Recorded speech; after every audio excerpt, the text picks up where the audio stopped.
Good morning. Thank you all for coming today and for your interest in our story. I'd like to say a few words and then open the floor to your questions. While it is an honor to have been nominated for the award, it is not mine alone.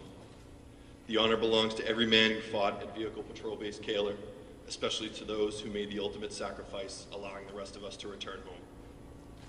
I have an absolute responsibility to tell our story because there are 9 men who cannot, and it is their names that you should know.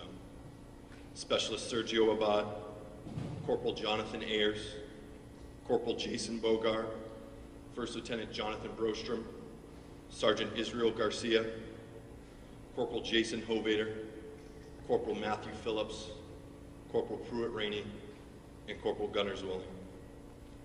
We all answered the call, and Chosen Company became our family.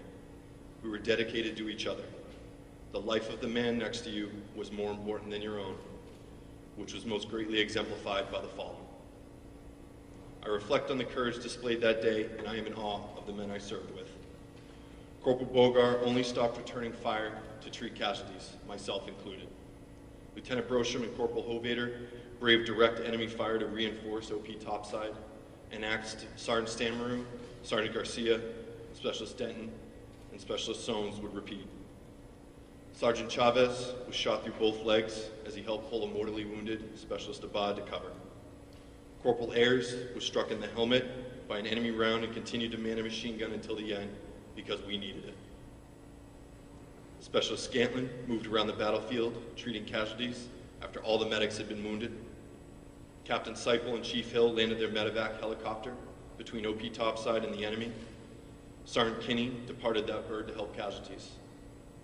Private First Class Krupa, Specialist Hamby, Sergeant Santiago, and many others returned fire from gun trucks despite accurate incoming RPG fire, which destroyed the tow missile truck, and there is so much more. I view the Medal of Honor as an award given to an individual that represents our collective efforts. Valor was everywhere, and we carried the day together. To me, the medal represents the sacrifices of our team and all service members, and is a memorial to all those who have laid down their lives for our country. I owe it to them to live a life worthy of their sacrifice. I would now like to take your questions. Thank you.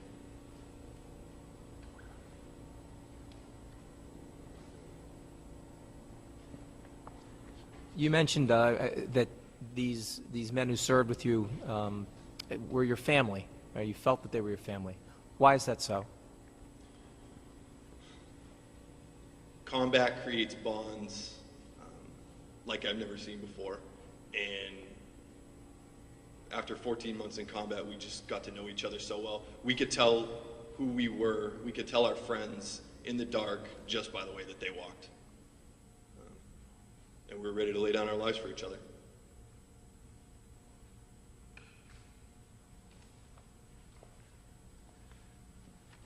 Honored to meet you. Is this with you all the time? I mean, obviously you're no longer in the service. You're living, I guess, what we would call a civilian life now.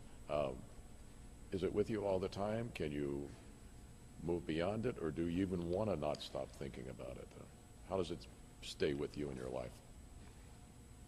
I've thought about it every day since July 13th. I don't want to forget about it. I think I've learned to manage it. But I take comfort somehow in the pain of that loss because it reminds me that they meant something to me, and I never want to forget that. And I appreciate the sacrifice that they made for us.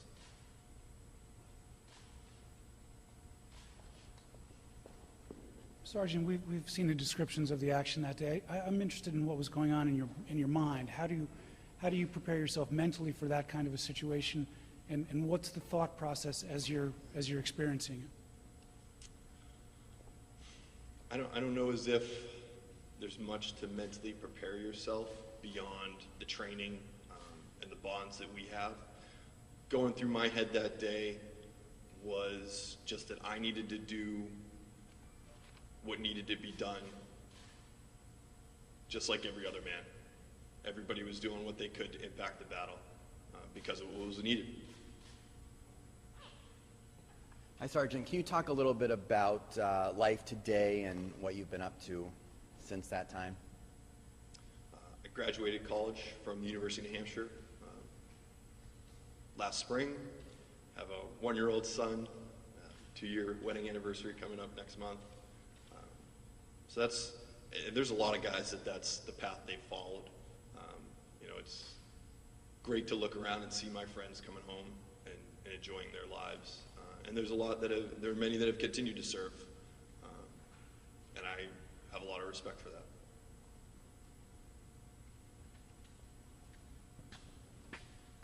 You were hit in your chest, both legs and an arm. Tell us first what the pain was like and how you found the ability to go on.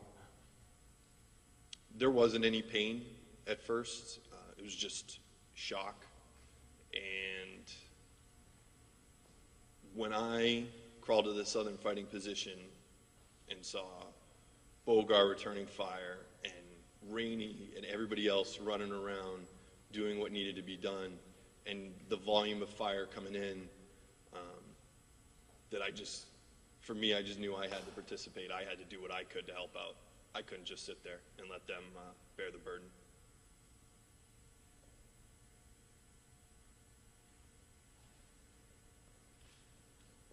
So your face really lit up when you talked about your 1-year-old son. Would you be okay if he entered the military? I want that to be his decision. I'll be very proud if he chooses. I would love that, but I want him to follow his own path. I hope that he believes and understands that, you know, as an American, he has a duty to defend his country. But I'll be happy with whatever path he follows as long as it's making him happy. The place where you were stationed in Afghanistan, it sounded like the most remote, dangerous spot on the earth, you know, from some of the descriptions that I read. Do you ever, in being out of the military for this short period of time now, do you ever think back to the importance of the mission and question it in any way, the mission in Afghanistan? No, I've never questioned the mission. You know, my mission was to defend our country and execute our commander's intent, and I'm comfortable with that. Right. There was also that dramatic moment in the story where one of your comrades is dying. Most of us have just seen that in the movies. Somebody's mortally wounded, they're lying there, and they're actually able to talk and to tell somebody to convey a message. Could you describe that again, if you don't mind? It was Sergeant Israel Garcia. He was severely wounded, and I remember it very clearly. It was all I could do to comfort him was to there wasn't anything we could do for him other than for me to give him the guarantee that I would come home and tell his wife and mom that he loved them, and he was thinking of them in his last moments. Amazing. Anything else? I know you were injured as well. Were you aware of how badly you were hurt while you were trying to fight back? And would you mind speaking to the efforts of the men that came to help aid you afterwards? I wasn't certain of how serious my injuries were. I knew we wanted to get a tourniquet on my right leg. Bogar put that on my right leg just because the concern that I might have hit a major blood vessel. But Lieutenant Brostrom and Corporal Hovader, they really did brave direct enemy fire. They ran through the center of the village to reinforce the OP. And I honestly don't know how they made it. And then even later, when a number of men had already been killed and wounded at the OP, Sergeant Sam, Sergeant Garcia, Denton, and Soames still came. And even after that wave was wounded, there were more guys towards the end of my time there before I was medevaced, that guys were just pouring up to the OP to reinforce and do what they could.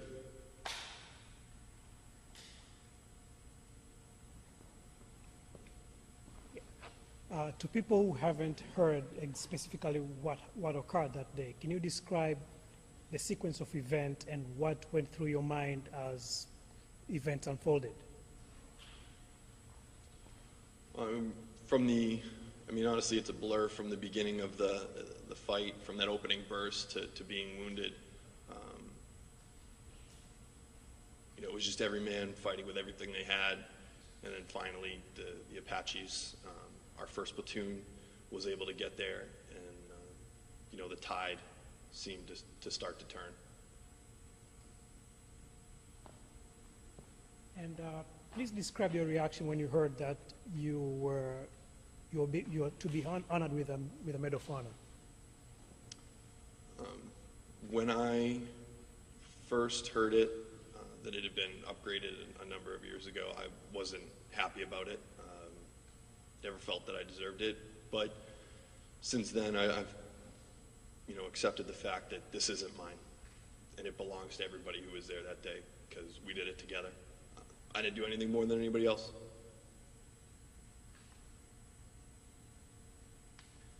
There was a report that there were some soldiers who were reprimanded that were actually part of this, that were under attack. Is there truth to that? Was it that the military revised their opinion of what went down that day? Those letters of reprimand were rescinded for Colonel William Oslin and Major Matt Meyer, and I have complete confidence in their leadership ability, and I would follow them anywhere.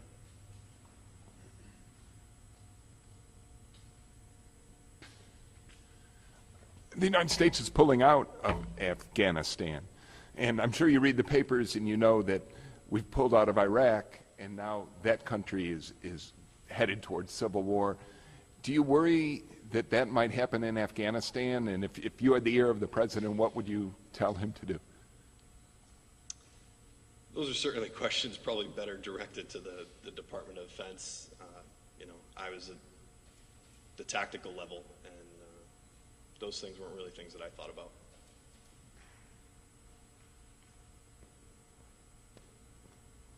It's an easy question, but a hard question. Were you ever scared?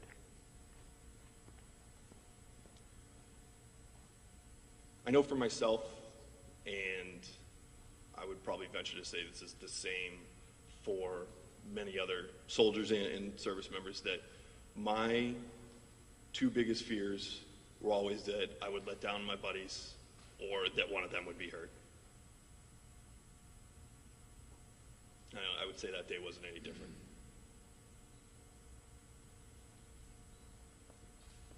First and easy one, Sergeant. What's your son's name? My son's name is Lucas. Lucas. Is that L-U-C-A-S or K-A-S? C-U-C-A-S. Yeah. Secondly, how have you changed since 2008, since July 2008?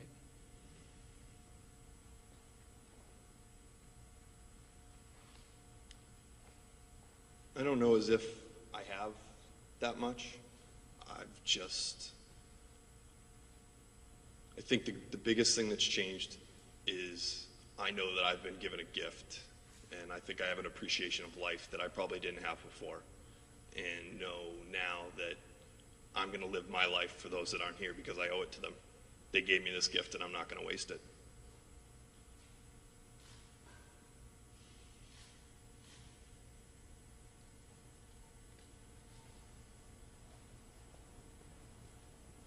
You walked up here pretty well. Are there any lingering injuries? Do you play full court basketball or ski in the winter? I try to stay away from running. That's not great, but for the most part, I'm good. But you know, I have a lot of friends, and there are a lot of other service members that have injuries that are far more serious than mine. So I try to keep that in mind. What's it like to get a phone call at your house from the president? It was, I still don't know what to think. It doesn't seem real.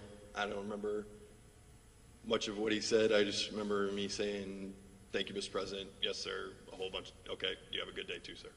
So that's pretty much all I remember. Did you have any advance warning that he was going to call? I did. Oh, you did, okay. What time of the day was it, I'm curious? It was the morning. Morning? Yep. So you're going down in July. Have you been to the White House before? I have. Last month I was fortunate enough to attend Kyle White Kyle White's Medal of Honor ceremony. He was in Chosen Company 1st Platoon.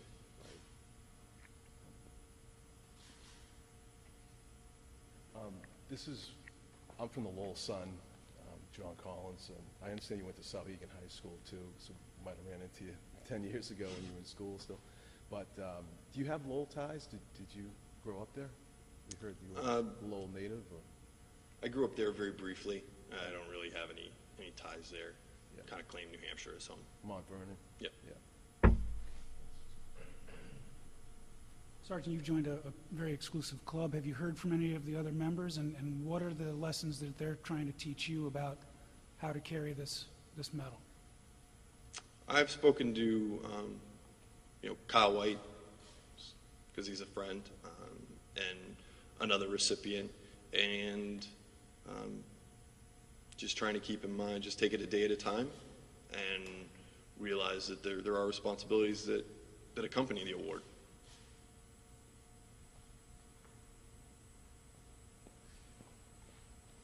What are those responsibilities? To represent service members and tell our story, tell the story of the men that I was with, to honor the award. You never want to bring any sort of disgrace on the award.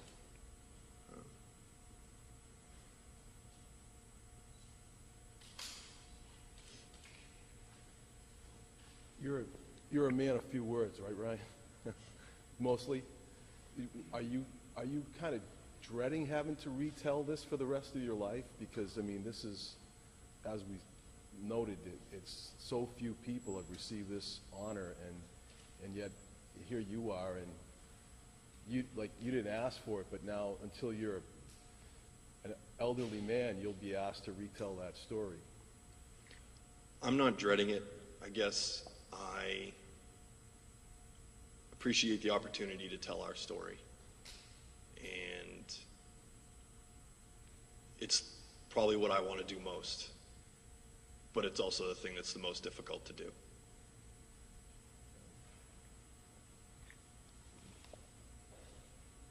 Sergeant, why did you join the Army? I didn't know what I wanted to do after high school. Had always wanted to serve, but got caught up in high school with the things that adolescent teenage boys get caught up in. And, when it came time to really start thinking about what I wanted to do, I thought the military was, a great way to serve my country and figure it out. And I've never regretted it.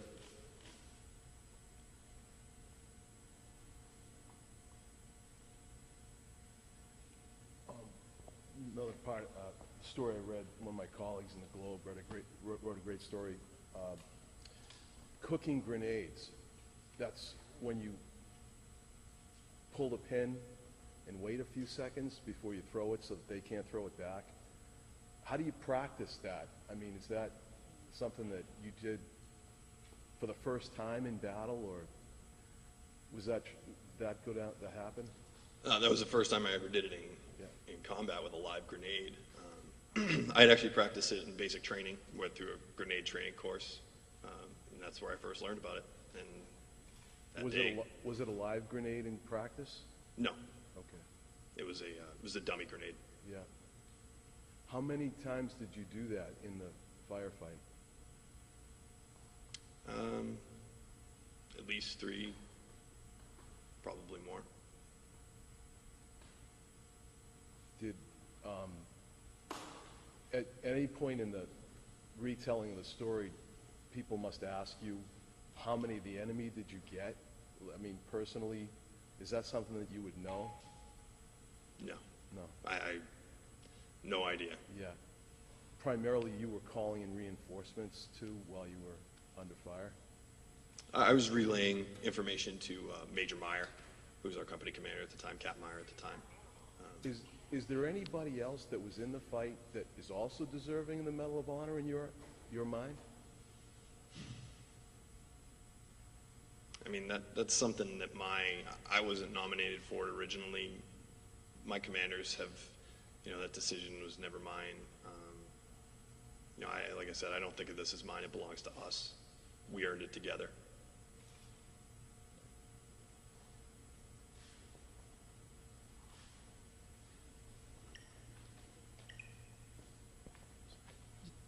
Probably more of just a technical question, but how did the battle end? Did the Taliban forces retreat, or were they destroyed? Did you guys end up getting evacuated? Can you tell us about that? I was evacuated before the end of the battle, but they eventually withdrew, and they were pursued, both by soldiers and aircraft. I know you mentioned that it was a blur, but do you remember what the night was like before you saw the enemies come out? It seemed like any other night. It was quiet. The only thing different about that morning was that the locals didn't come out to the fields to work. That was probably about the only thing that seemed different and odd.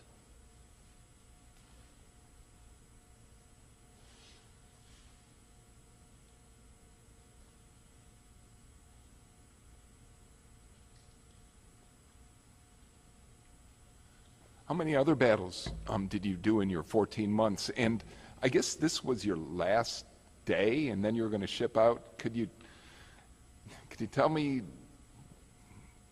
about that? And was it ironic? How do you feel about that? Was it ironic? Did you ever think that was going to happen?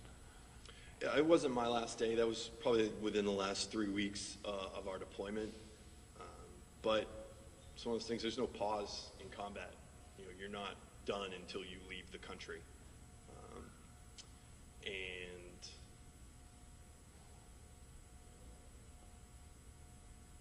we were okay with. I'm okay with that.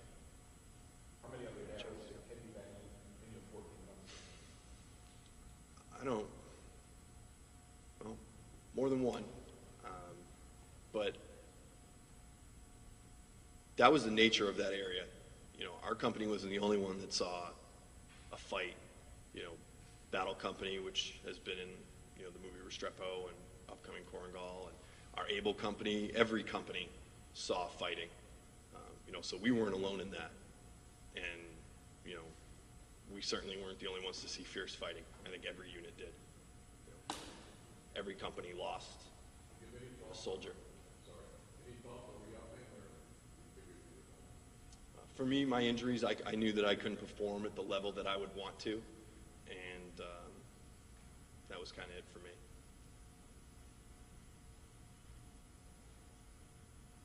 If you could have, would you? Yes, I would have. I love the military. It was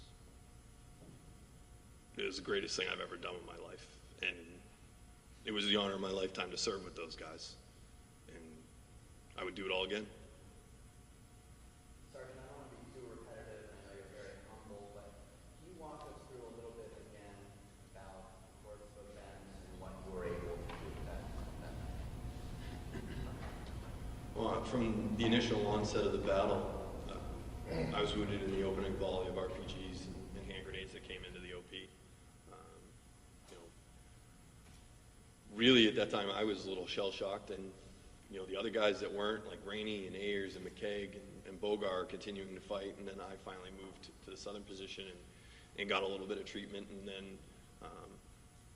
after Stafford came there and said that Zwilling and Phillips had been killed, and he thought that they were throwing hand grenades, that I thought, if we are within hand grenade range for them, they're within hand grenade range for us.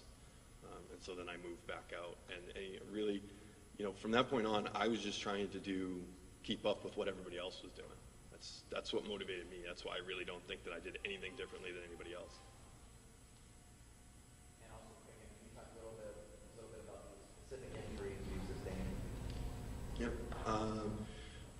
The most serious injuries were to my right leg. Took shrapnel, peppered all over my right leg, my backside, some to my left leg, left Achilles, left hip, left arm, and I took a little bit of shrapnel in my forehead, but it was mainly superficial. And would you say you're fully recuperated from those physical injuries, or? I would say I'm fully recuperated.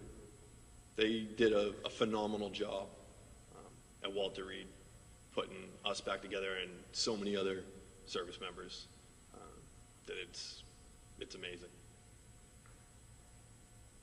Did you think you were going to die? When I realized I was alone, I thought I was going to die. I thought it was my time.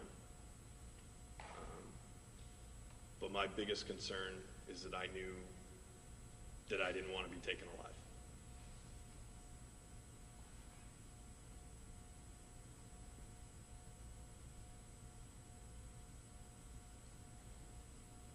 Do you remember how long the battle lasted?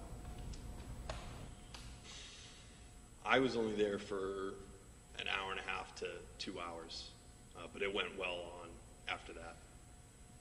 You describe that 1.5, 2 hours as the most defining moment of your life. I would say so, and the way that I've processed it, and just what I saw the guys do.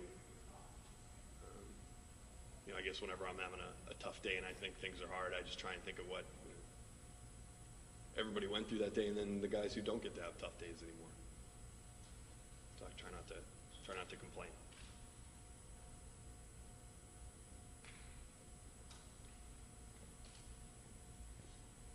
At any point in the battle, when you were under fire, did you hearken back to anything that you were taught in training from a particular commanding officer, a piece of advice maybe that helped you in that time?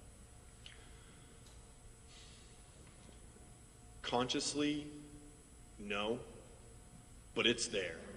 I mean, I was exposed to so many phenomenal leaders and other soldiers that, I did a tour previous to that with guys that were, did the combat jump into Iraq, and I always looked at the guys that came before me and was like, I'm never going to be as good at that as they are. And certainly they all impacted me, whether it's Sergeant Kaler, who was killed in January of that year. I think back on previous commanders that I had, such as Major Riggerberg and First Sergeant at the time, but First Sergeant Burzak, Sergeant Major Burzak now. Other platoon sergeants, just everybody that I've ever served with, and not even just leaders, peers and subordinates. I think that's something that Sergeant Kaler taught me, was that good ideas can come from anywhere. You can learn anything. You can learn valuable information from anyone. So when I think about the battle like that, I feel like every leader I ever had or everybody I ever served with was there with us.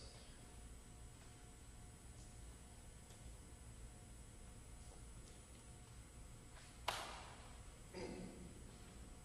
you have any plans to place the Medal of Valor on display at your house, or what do you think you might do with it?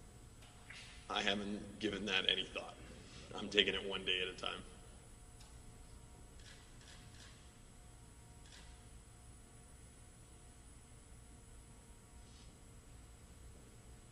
You joined the American Legion or VFW?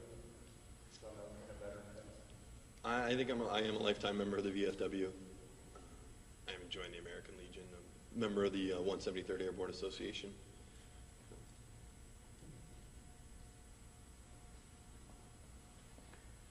This might be getting a little ahead of ourselves too, but have you thought about what you might tell Lucas when the time comes about that day? I don't want to tell him about my experiences. I want to tell him about what the other guys did. And he's going to grow up knowing, some of the men that were there with me that day. I still keep in very close touch with some of them. I want him to know that he's here because of their actions. It's the only reason he's here, because a lot of those guys saved my life. And there's probably a lot of other men that wouldn't be here if it weren't for them and their actions. Guys like Lieutenant Brostrom and Corporal Hovader, and everybody at the OP, and a lot of other men too that did come home. It's not an understatement when I say valor was everywhere.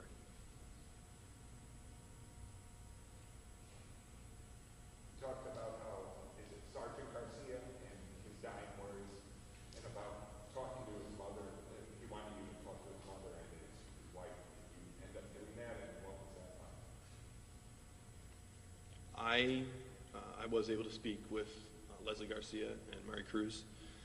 when I went back to Italy for the return ceremonies, and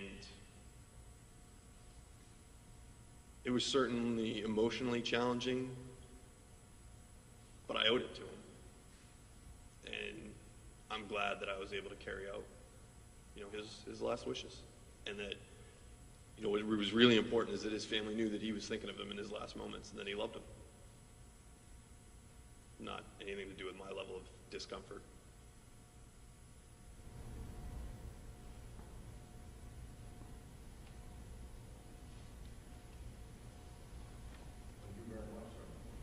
So before you step down, would it be possible for your wife to join you on the stage?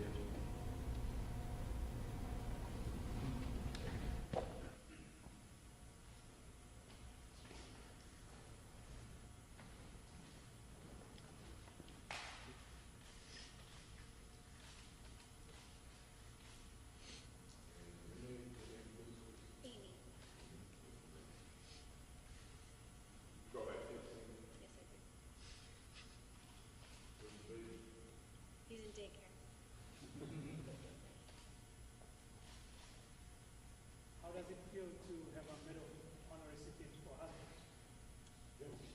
So far, still nominee, but it's incredible.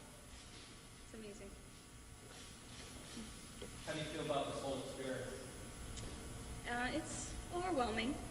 We're just taking it day by day. And go through all of it together and take it in stride.